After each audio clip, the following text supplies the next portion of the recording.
안녕하세요. 저는 40대 남자입니다. 저는 아내를 회사에서 만났어요. 다름 아닌 아내는 제가 이직하러 간 회사의 면접관이었어요. 처음엔 좀 무서웠습니다. 시커먼 아이라인을 두껍게 그린 데다 붉은색 립스틱을 바르고 검은색 정장을 입고 있었는데 흡사 마녀 같다는 느낌이었어요. 그래서 저도 모르게 너무 긴장되더라고요. 면접이 망했다 생각하고 다른 회사를 알아보고 있었는데 합격했다고 하더라고요. 그런데 제가 배치된 곳은 바로 비서 자리였습니다. 제가 비서라고요? 네? 우리 부서 지원하셨잖아요. 그렇긴 한데 제가 비서를 해본 적이 없어서 혹시 제가 팀장님의 비서인가요? 아니요. 맡으셔야 하는 업무는 팀의 비서 업무입니다. 팀 비서요? 네. 팀 전체 업무를 지원하는 역할을 해주시는 겁니다. 우리 회사는 팀 단위로 운영되기 때문에 직위나 보상도 꽤 높고요. 알고 보니 전에 다니던 직장보다 좋은 조건으로 이직에 성공한 거였어요. 일을 해보니 제 걱정보다 훨씬 적성에 맞더라고요. 제가 열심히 일하는 걸 보더니 팀장님이 물으셨어요. 정신없죠? 아닙니다. 생각보다 일이 훨씬 재밌습니다.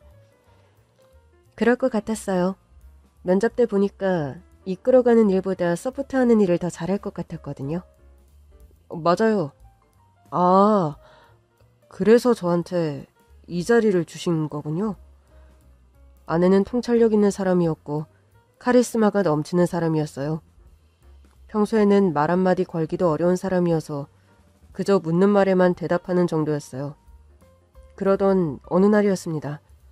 팀장님이 출근을 안 하셨더라고요. 그때였어요. 제 비서님, 혹시 팀장님 댁 가보신 적 있어요?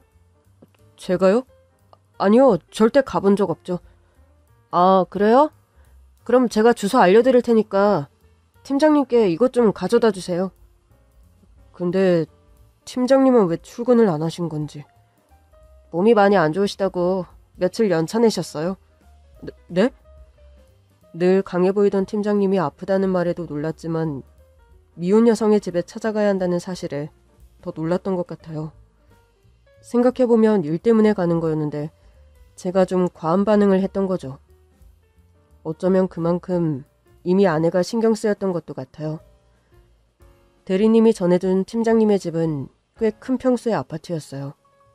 역시 능력이 있는 사람이라 좋은 집에 사나 보다 생각하며 초인종을 눌렀는데 웬 아주머니가 나오시더라고요.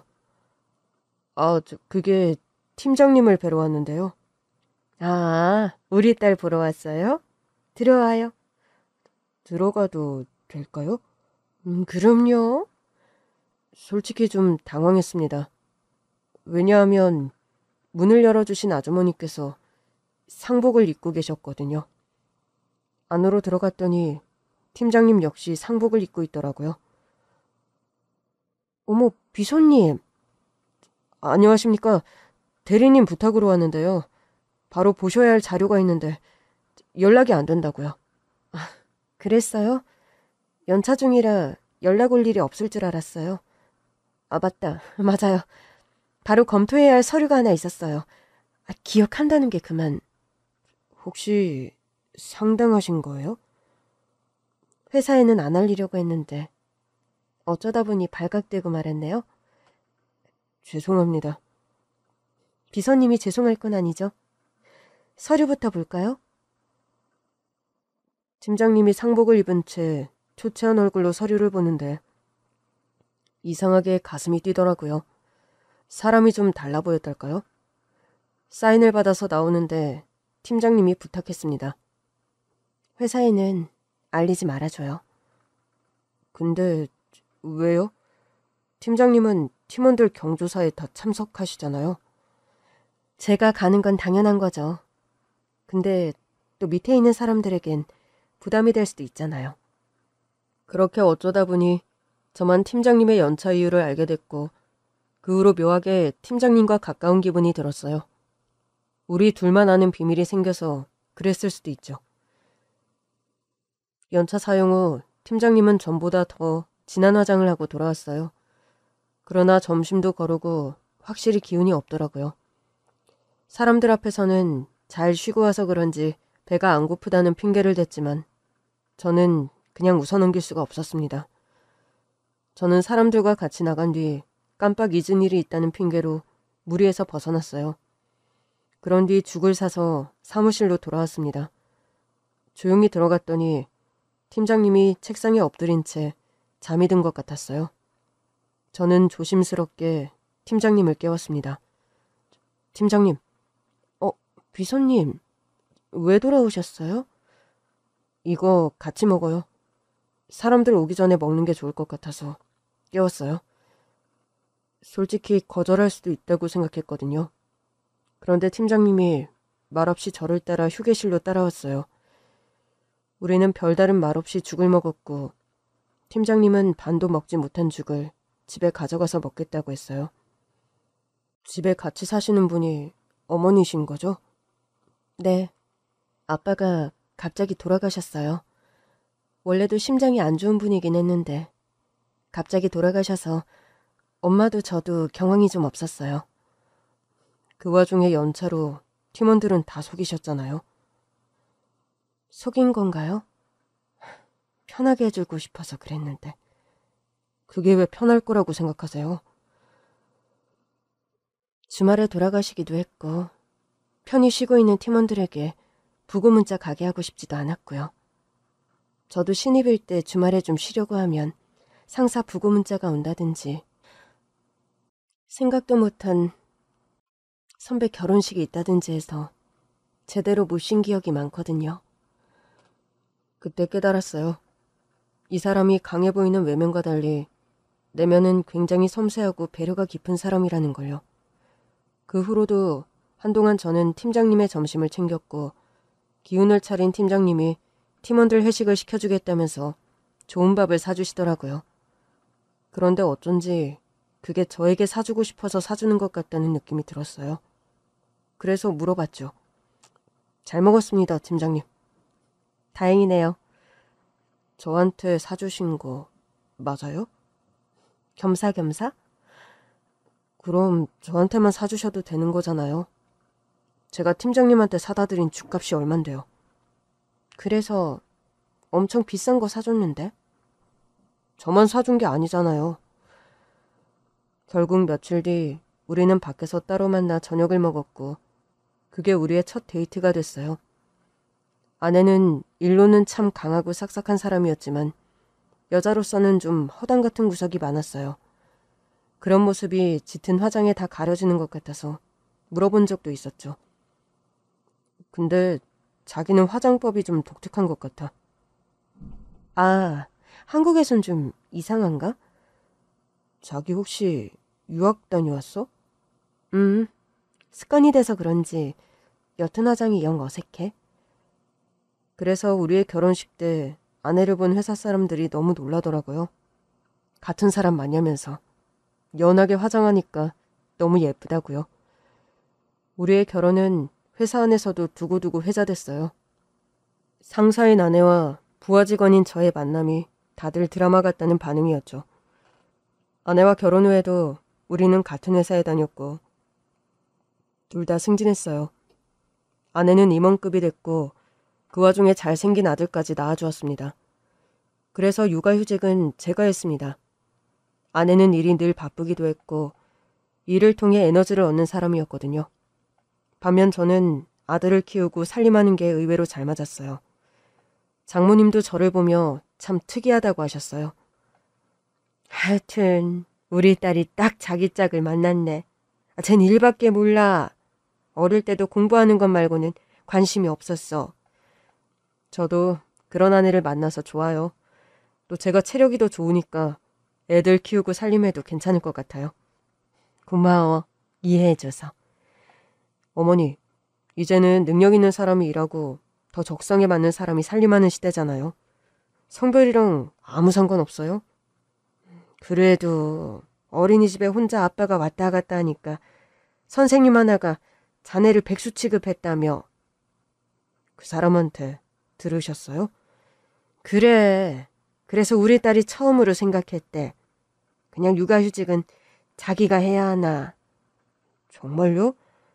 솔직히 좀 속상해서 아내한테 말한 거긴 한데. 그 선생님이 이상한 거 아니에요? 그 선생님 하나 때문에 우리가 살아가는 방식을 바꿀 필요는 없죠. 다른 애들 엄마들이나 다른 선생님들은 하나같이 우리 와이프 부러워해요. 이렇게 남편이 다 해주는 사람이 어디냐고요. 그래? 사실은 나도 우리 딸이 부러워. 자네 같은 남편 나는 세상에 존재하는지 처음 알았거든. 그래서 아내한테 입버릇처럼 말했어요. 딱 아이 하나만 더 낳아주면 키우는 건 제가 다 하겠다고요. 아내가 막 웃더라고요. 그래, 알았어. 일단 나 미국 출장부터 다녀오고 가져보자. 됐지? 아내가 장기 출장을 앞두고 있었거든요. 며칠 뒤 아내가 출장을 떠났어요. 밤마다 영상통화도 하고 아들에게도 보여주고 그러면서 일주일쯤 흘렀을 때 너무 허전해서 아내한테 그랬어요. 당신 돌아오려면 아직도 일주일이나 남은 거야? 이번 출장은 좀 길지? 미안해. 가면 내가 밤에는 아이 볼게. 괜찮아. 맘 편히 있다 와.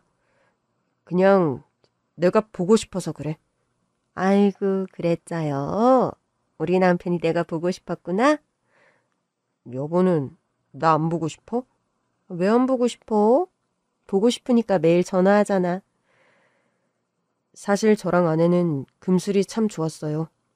남들이 보기엔 상사와 부하 같다고 하는데 그건 회사에서나 그런 거고 집에서는 눈만 마주치면 쪽쪽거려서 장모님이 혀를 차실 정도였죠. 애복이 남사스러워. 적당히들 좀 해. 엄마, 우리가 너무 사랑해서 그러는 건데 그게 그렇게 못 봐주겠어? 아유, 징그러. 너 내 딸 맞니? 엄마 딸 맞아. 이제야 사람답게 살잖아. 장모님 죄송합니다. 장모님이 너무 예쁜 딸을 낳아주셔가지고 저도 멈출 수가 없네요.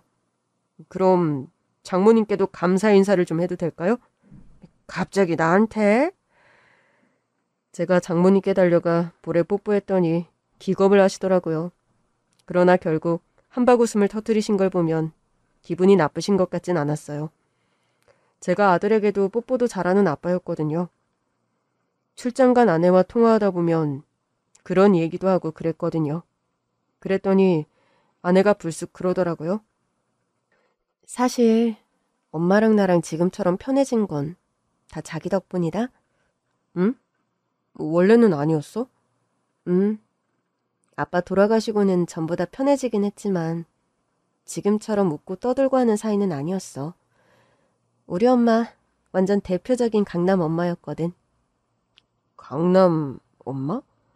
응? 나 학원에 태워다 주고 데리러 오고 일타 강사 강의 듣게 하려고 새벽부터 줄 서서 수강 신청하고. 장모님이 그런 분이었다고? 응. 지금 봐선 모르겠지. 나도 신기해.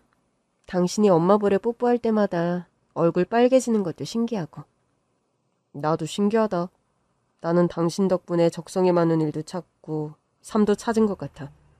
솔직히 나 애 키우고 살림하는 거 완전 체질 같아. 제 말에 아내가 한참을 웃더라고요. 얼른 돌아와. 당신 꼭 안고 자고 싶다. 나도. 조금만 기다려. 분명 그렇게 약속했었는데 그게 아내와의 마지막 통화였어요. 다음날 아내는 교통사고를 당했고 제가 미국에 도착하기도 전에 세상을 떠났어요. 누구도 상상조차 해본 적 없던 갑작스러운 이별이었습니다. 그것도 힘든데 아내의 장례를 치르고 얼마 되지 않아 아들까지 희귀병 진단을 받았어요. 처음엔 왜 이런 일이 연달아 저에게 온 건지 모든 게 다 원망스러웠습니다.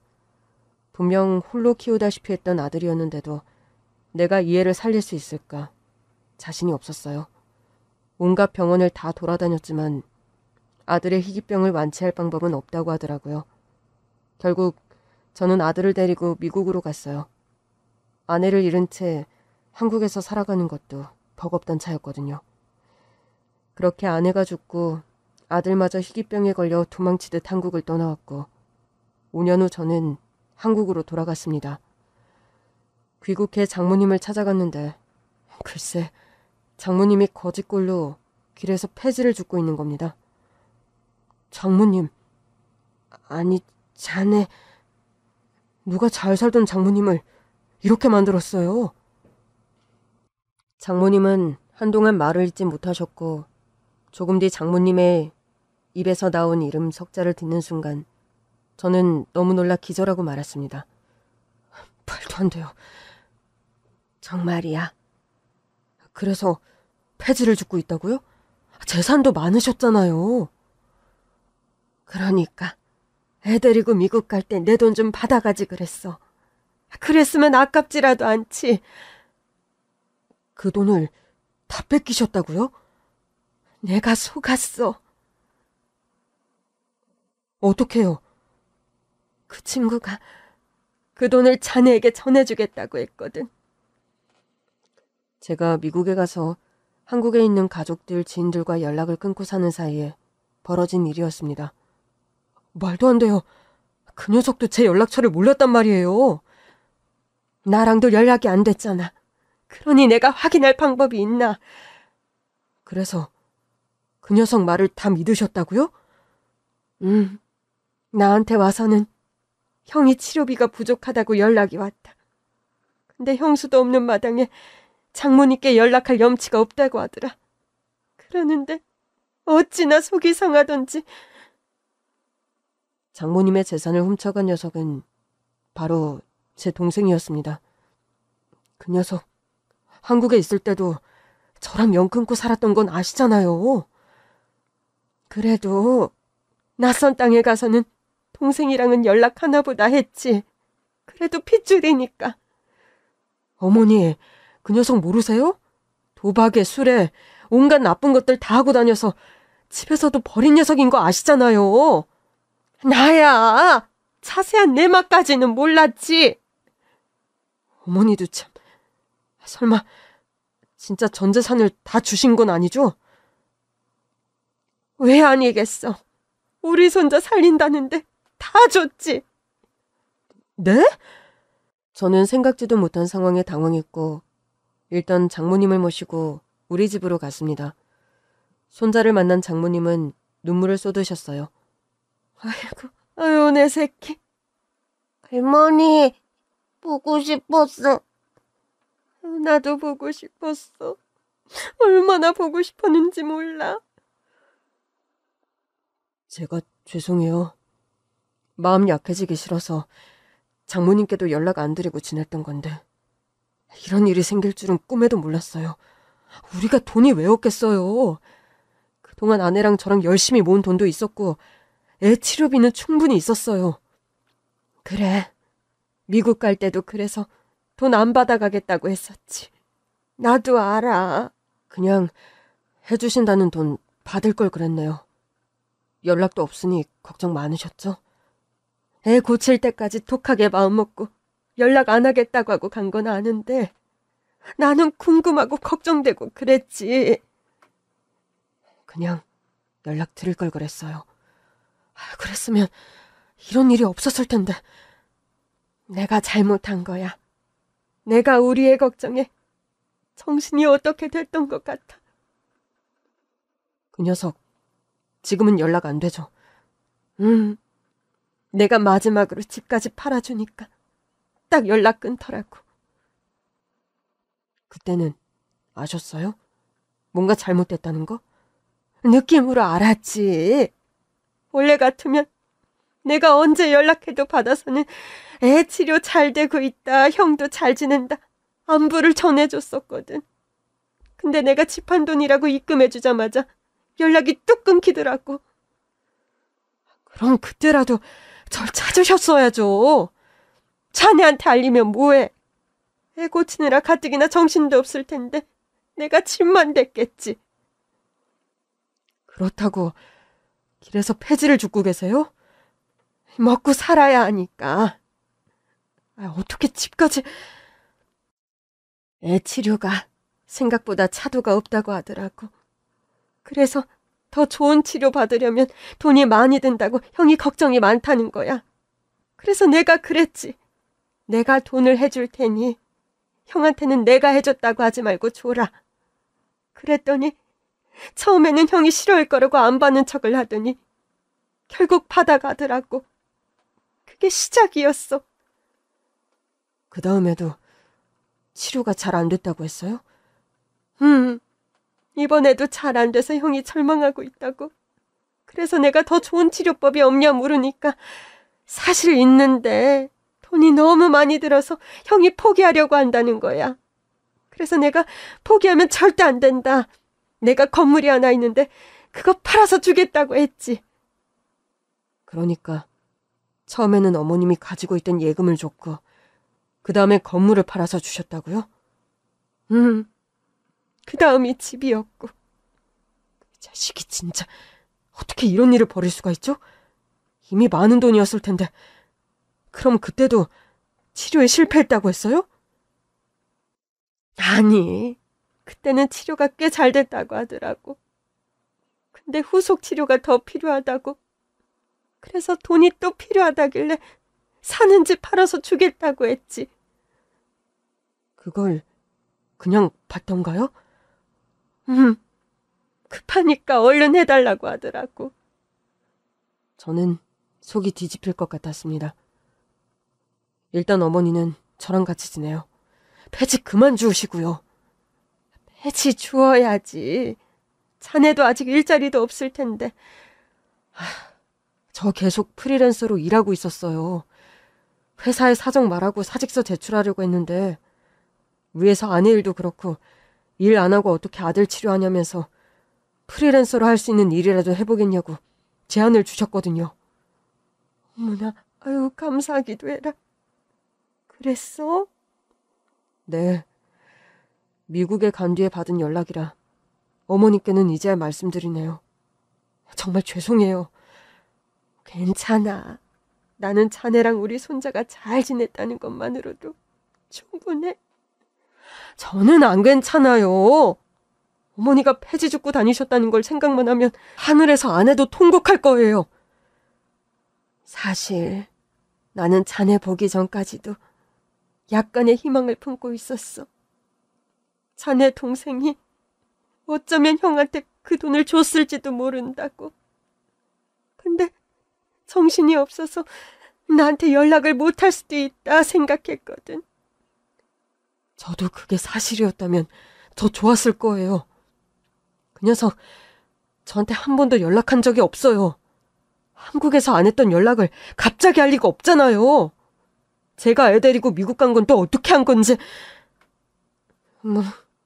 돈 뜯어내려고 사부인한테 연락했던 모양이지. 제가 좀 알아볼게요. 그러니까 어머니, 잠깐 애 좀 봐주실 수 있어요? 폐지 주우러 나가시면 안 돼요. 저는 장모님께 아이를 맡긴 뒤 곧장 본가로 갔습니다. 아이고 우리 아들 곧 들어온다더니 오늘 온 거야? 근데 우리 손자는? 엄마, 지금 그게 중요한 게 아니에요. 어?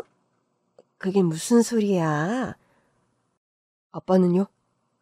친구들이랑 술 모임 갔지 뭐. 그놈의 술. 결혼 전에는 꿈에도 몰랐지. 그렇게 주정뱅이인 줄 알았으면 결혼을 안 했을 텐데. 그래도 아버지는 자기 일 다 하면서 성실하게 사셨잖아요. 그러면 뭐하니?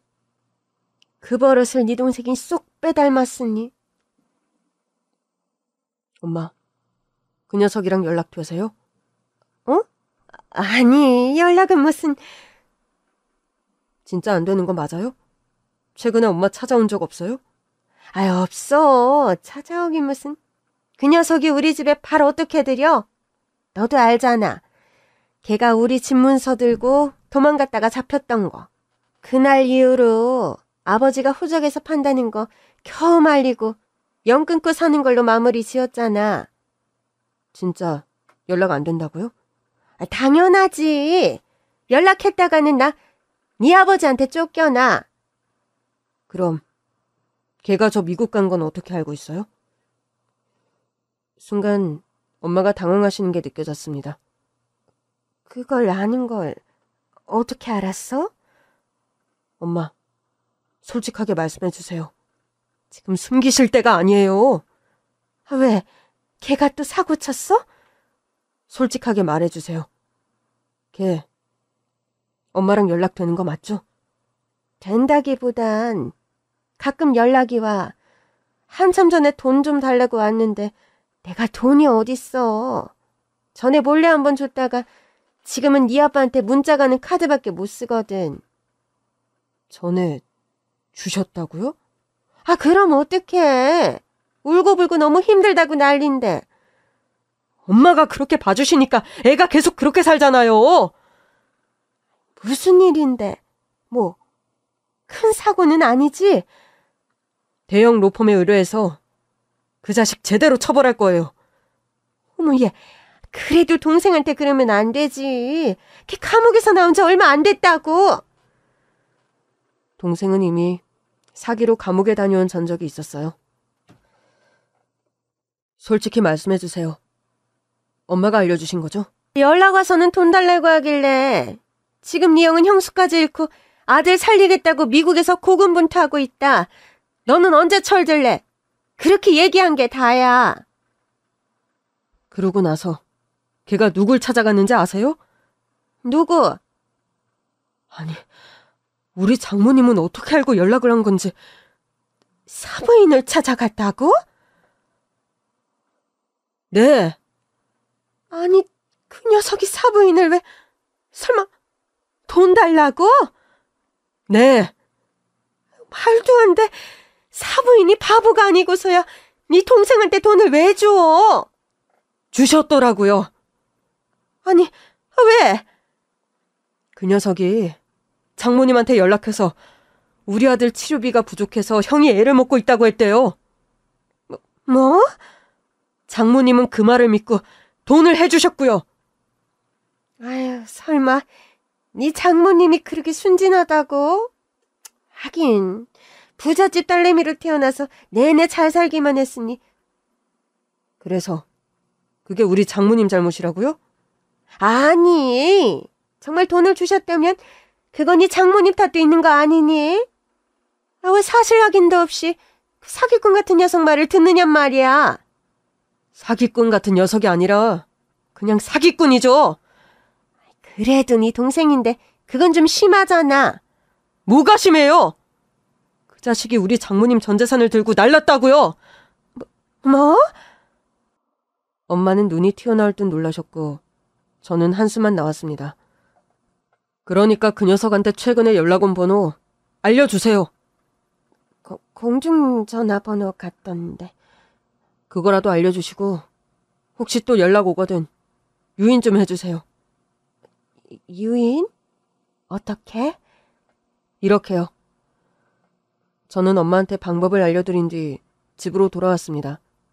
그리고 며칠 뒤 엄마가 다급히 전화를 걸어오셨어요. 네 동생한테 연락 왔어. 네가 시키는 대로 했어. 모른 척 하신 거 맞죠? 당연히 했지. 혹여라도 엄마 아들이라고 피할 틈 주신 거 아니죠? 안 했어. 그날 네가 그랬잖아. 그 녀석 이제라도 인간답게 살게 하려면 제대로 벌 받아야 한다고. 네, 아직 젊은 녀석인데 계속 폐인으로 죄 지으면서 살게 할 수는 없잖아요. 더더구나 우리 장모님을 건드렸어요. 딸 잃고 남은 핏줄이라곤 손자 하나밖에 없는 노인을 건드렸다고요. 아, 알았다니까. 그래서 네가 시키는 대로 했어. 오겠대요? 응. 저는 엄마에게 아이를 맡긴 뒤 장모님과 동생을 유인한 장소로 나갔습니다. 숨어서 기다렸더니 모자를 푹 눌러쓰고 마스크까지 낀 동생이 나타나더라고요. 그곳은 서울 외곽에 있는 한적한 카페였어요. 저는 동생의 맞은편에 앉았습니다. 저를 본 동생이 마시던 물을 코로 내뿜더라고요. 형! 오랜만이다. 아니지, 형이여. 여길 어떻게... 미국에 있는 거 아니었어? 어머니가 연락이 오셨어. 너 돈 필요하다고. 나한테 좀 해줄 수 있냐고 하셔서. 무슨 일인가 좀 일단 들어보려고 나왔어. 그랬구나. 형이 웬일이래? 와이프 잃고 애가 아프더니 철이 좀 들었나? 동생 말하는 본새가 아주 어이가 없더라고요. 그랬나 보다. 도대체 돈이 왜 필요한 건데? 동생이 계속 제 눈치를 살피더라고요. 아마도 제가 장모님과 연락을 한 건지 안 한 건지 살피는 기색이 역력했어요. 그게... 나도 지금 도착하자마자 온 거니까 얼른 말해. 해줄 수 있는 돈이면 해주고 장모님도 뵈러 가야 해. 오자마자 여기 온 거구나? 그게 나 뭐 허튼 일한 거 아니고 사업하다가 돈이 좀 부족해서. 사업? 행색만 봐도 절대 사업을 할 것 같은 분위기가 아니었거든요. 그러나 속아주는 척 했습니다. 형이 나랑 연락 안 한 사이에 나도 철이 좀 들었어. 그래서 아는 사람이랑 동업을 좀 하고 있거든. 잘 됐네. 너 진짜 철 들었구나? 그럼 나 완전 철 들었지. 이번 위기만 넘기면 진짜 잘 질 것 같은데 말이야. 근데 내가 우리 아들 희귀병 고치느라 돈을 많이 써서 많이는 못 줄 수도 있어. 괜찮아. 얼마가 됐든 나한테는 도움이 돼. 진짜. 그때 장모님께 돈을 좀 받아두는 건데. 갑자기 그게 무슨 소리야? 원래 장모님이 우리의 치료비로 거액을 주신다고 하셨는데 그땐 내가 거절했었거든. 그 돈 받았으면 너한테 줄 수 있는 돈이 좀 많았을 텐데. 이제라도 연락해서 주실 수 있냐고 물어볼까? 에이, 너무 늦었지. 그런가? 그래도 달라고 하면 주실 것 같은데. 그러자 동생이 갑자기 주변 눈치를 살피더니 그러더라고요. 그 돈 받아서 나 준다는 거지? 그렇지.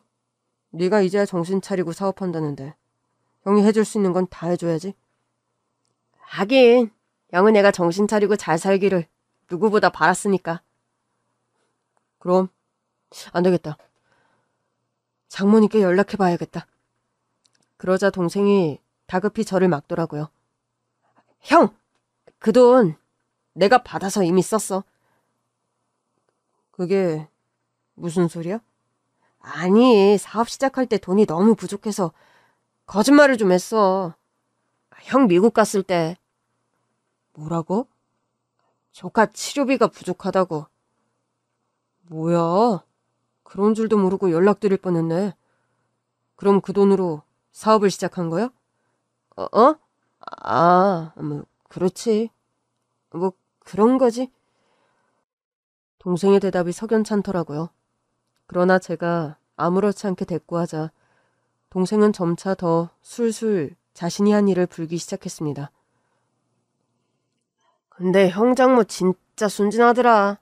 형이랑 연락도 안 된다면서 조카 치료비로 쓴다니까 돈이 계속 나오던데. 너무 많이 갖다 쓴 거 아니야? 에이, 예금이랑 건물 판 거랑 살던 집 판 정도야. 형 장모님 재산 더 많잖아. 그런가? 그럼 나도 장모님한테 연락드리기 좀 그렇네. 어차피 형수도 이제 없는데 굳이 연락할 거 없잖아. 형도 새 출발해야 할 거고. 그런가? 그럼 네가 우리 장모님한테 거짓말해서 재산을 뜯어갔다는 거네? 뭐 그냥 사실을 정리해보자면 그렇잖아. 사기친 건 맞잖아. 그게 그렇긴 한데 그땐 어쩔 수가 없었어. 돈 나올 데가 없어서. 아무튼 알았어. 그렇게 시작한 사업인데 끝까지 잘해내야지. 잘해서 우리 장모님 돈도 돌려드려야 하지 않겠어? 그럼 그럴 생각으로 시작한 거야. 알았어. 형도 도와줄 수 있는 데까지 도와줄게. 근데 나도 돈이 별로 없어서. 얼마든 진짜 다 괜찮아.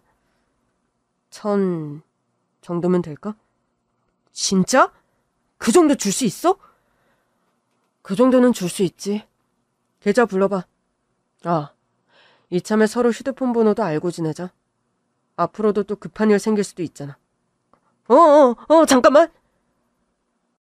동생은 순순히 저에게 휴대폰 번호까지 알려주었고 저는 동생이 문자로 보내준 계좌로 돈을 보냈습니다.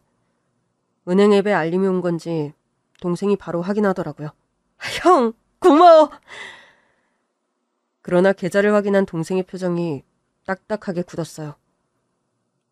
형, 0을 잘못 입력한 것 같은데? 응?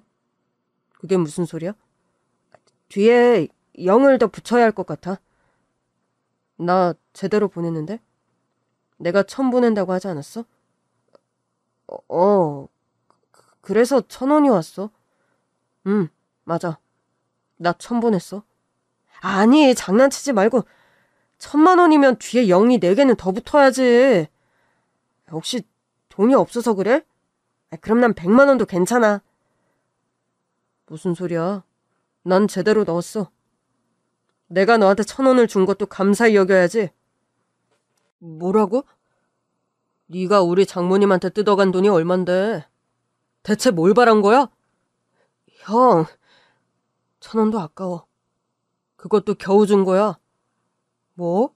사업을 해? 내가 그 말을 믿을 것 같아? 진짜야, 진짜라고!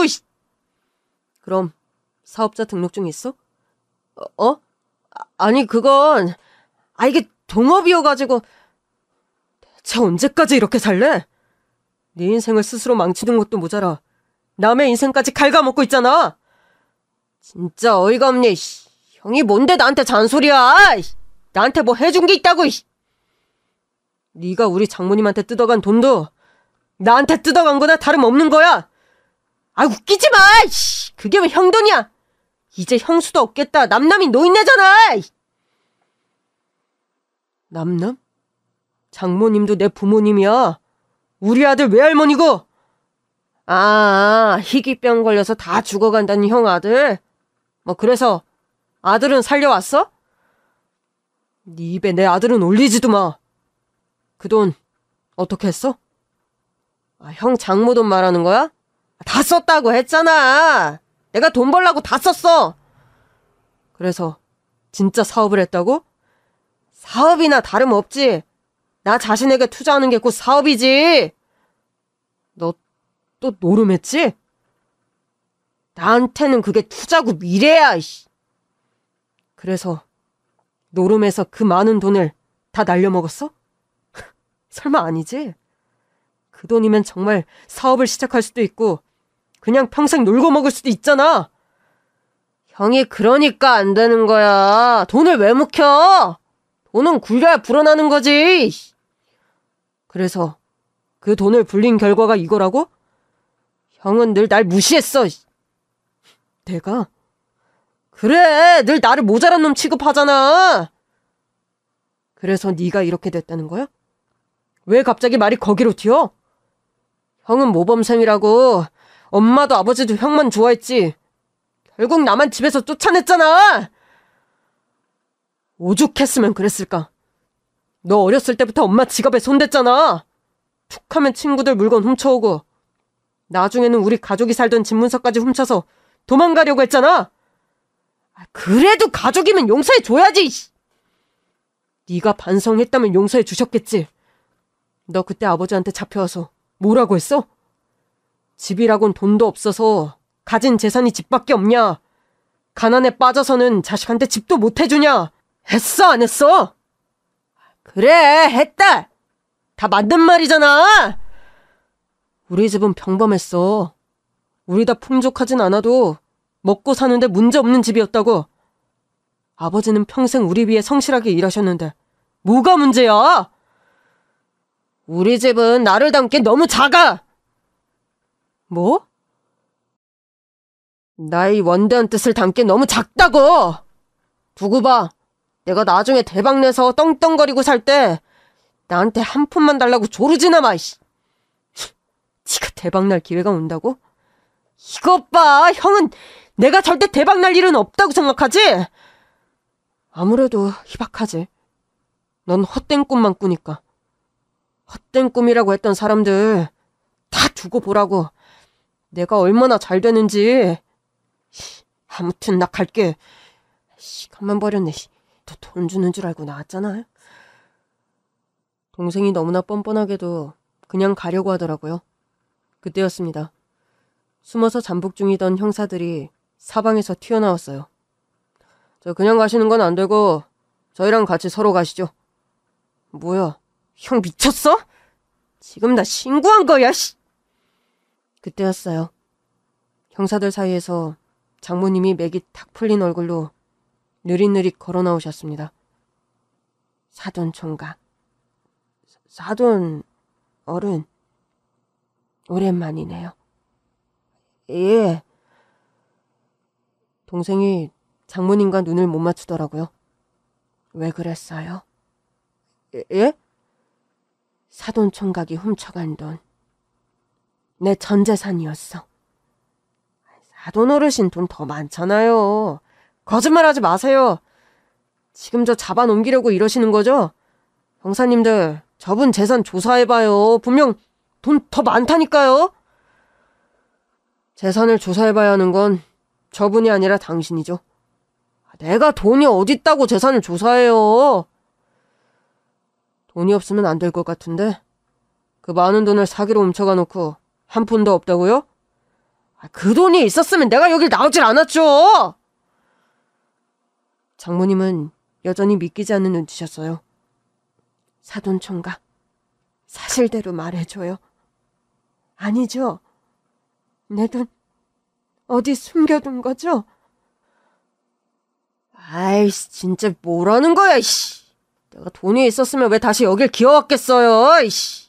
그 돈 들고 튀었지? 그 돈이 다 얼만데 우리 손자한테 진짜 준 것도 아니면 왜 다 사라져요?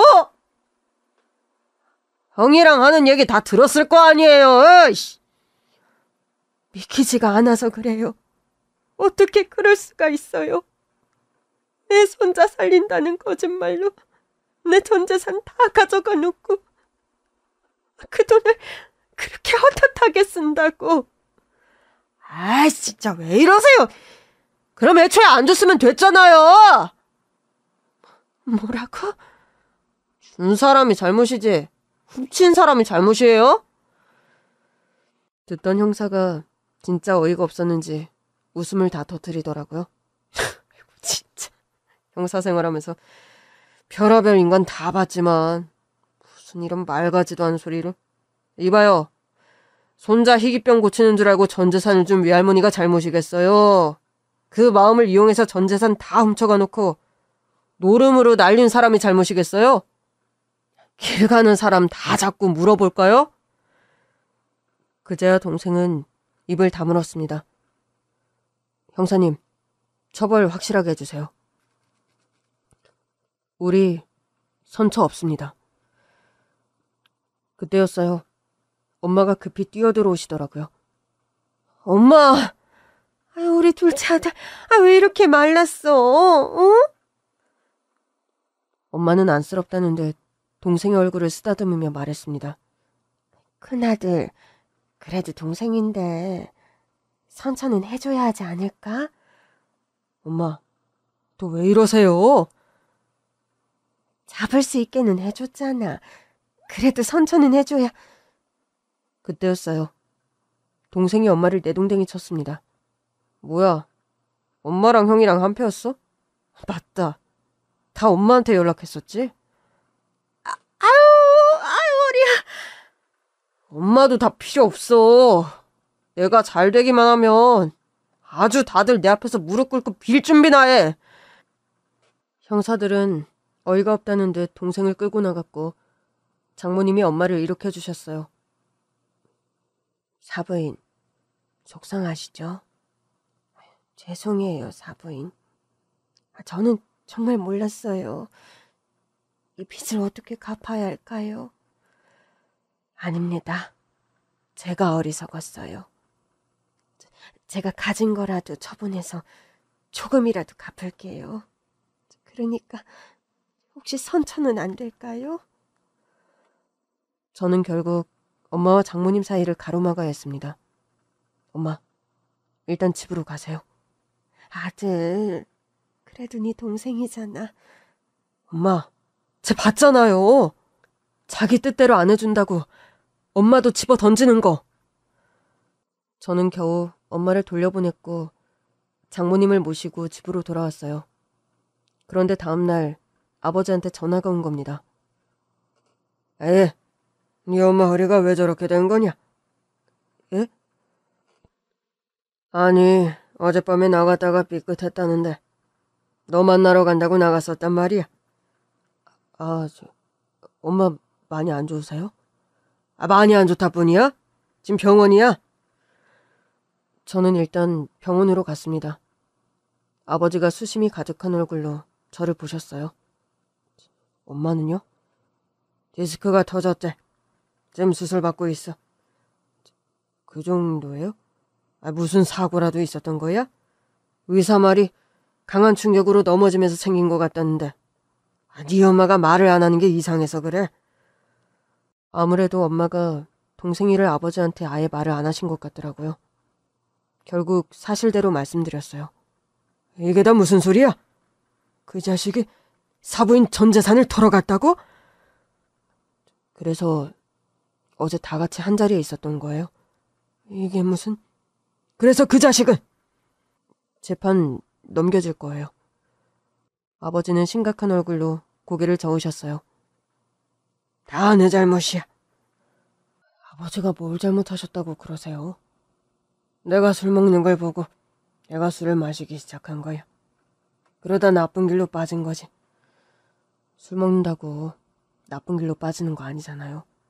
그래도 내가 니들 어릴 때부터 앞에서 술만 안 마셨어도 술 먹고 다니는 친구들과 어울리진 않았겠지. 저도 보고 자라는데 영향 안 받았잖아요. 아버지는 충격을 받으신 듯했고 엄마가 수술을 받고 나오신 뒤에도 전혀 말씀이 없으셨어요. 그 사이 저는 아주 바빴습니다. 김앤장 변호사들을 만나서 변호를 맡겼고 알아놓은 장모님 돌보랴 아들 돌보랴 하루 24시간이 부족할 정도였어요. 그 사이 동생의 재판이 시작됐고 그 결과 동생은 대가를 제대로 치르게 됐어요. 재판이 끝난 뒤에도 장모님은 영 기운이 없으셨죠. 장모님, 제가 평생 모실게요. 그럴 거 없어. 자네가 무슨 잘못을 했다고.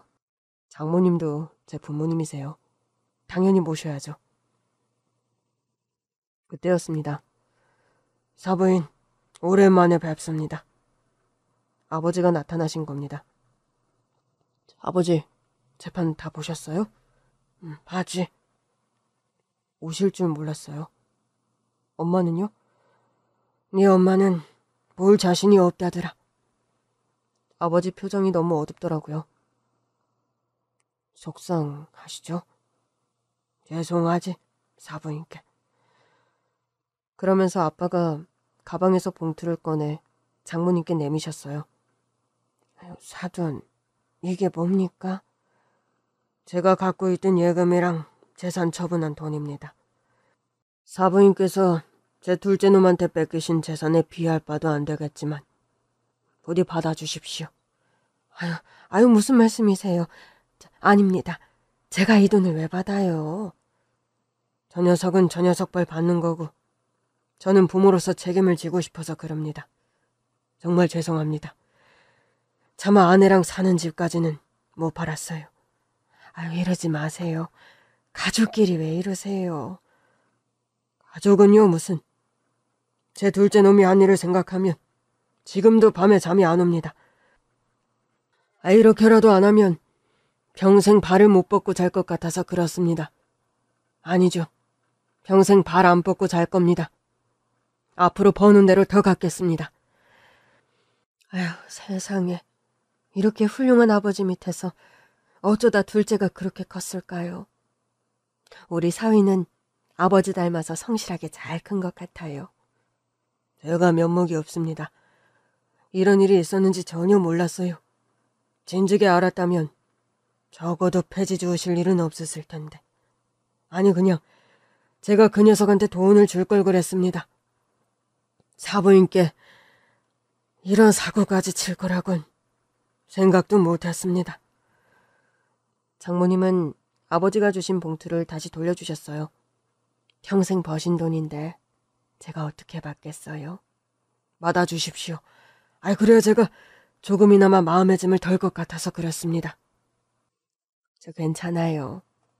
사실상 사위한테 얹혀 살고 있어서 돈 드는 데도 없고요. 저는 친정이 잘 살아서 물려받은 재산이었는데 애초부터 없었다고 생각하고 살면 됩니다. 제 실수도 컸으니까요. 사부인, 부디 받아주십시오.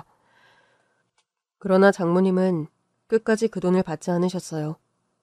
저는 결국 아버지를 모시고 자주 가던 실내 포장마차로 갔습니다.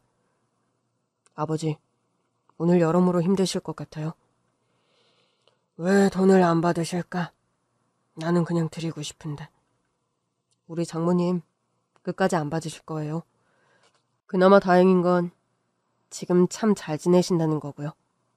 그래? 네. 우리 아들 돌보면서 많이 편해지셨어요. 그래서 저 곧 다시 미국 가야 하거든요. 아이 치료 때문에? 네. 아직 좀 남아있어서요. 그때 장모님 모시고 가려고요. 그래, 그래야지. 그러니까 아버지, 마음의 짐 내려놓으시고 그 돈은 아버지가 잘 갖고 있다가 필요할 때 쓰세요.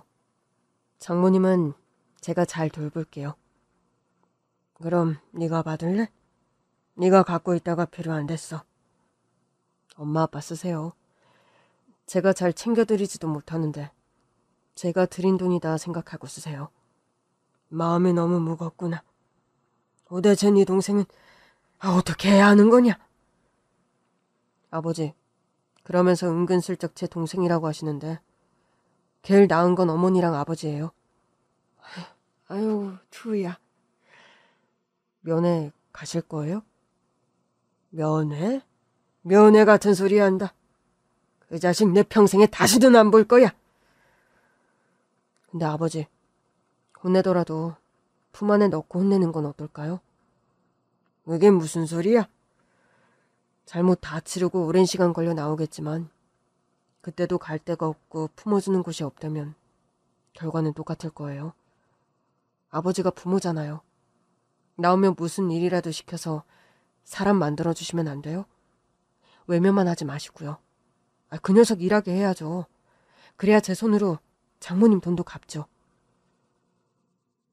제 말에 아버지는 생각에 잠기신 듯 했어요. 물론 다 큰 자식 품는 게 쉽지 않을 순 있죠. 하지만 그 녀석 갈 데가 없어 보였어요. 아버지는 깊은 한숨을 내쉬었습니다. 저는 장모님 모시고 미국 갔다가 돌아올게요. 그 녀석 나오려면 아직 멀었으니까 아버지랑 어머니도 잘 생각해 보셨으면 좋겠어요. 자식을 낳은 뒤라 그런지 동생이 전과는 또 다르게 보였어요. 큰 잘못을 했고 그건 씻을 수 없는 죄지만 부모님께는 자식이잖아요. 결국 품어야 하는 건 부모님이라고 생각했어요.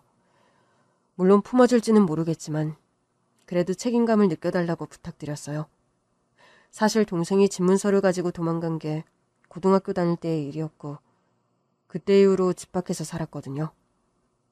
저는 무거운 마음으로 장모님을 모시고 미국으로 갔고 아들의 희귀병 완치 판정을 받은 뒤에 돌아왔습니다.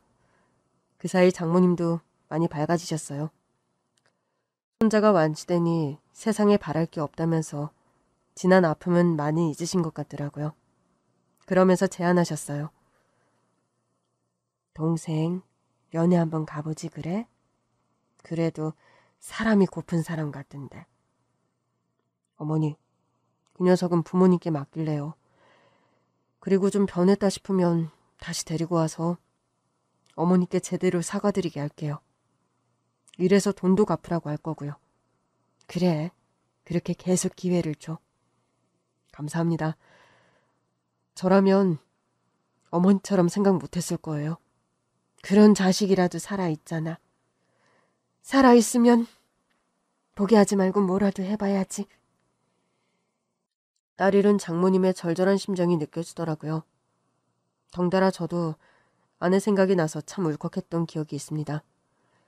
제 아들은 곧 있으면 중학교에 입학합니다. 어찌나 건강한지 저도 장모님도 더 바랄 게 없다는 대화를 자주 나눠요. 아빠로서는 최선을 다하고 있긴 한데 사위로서는 어떤지 잘 모르겠어요.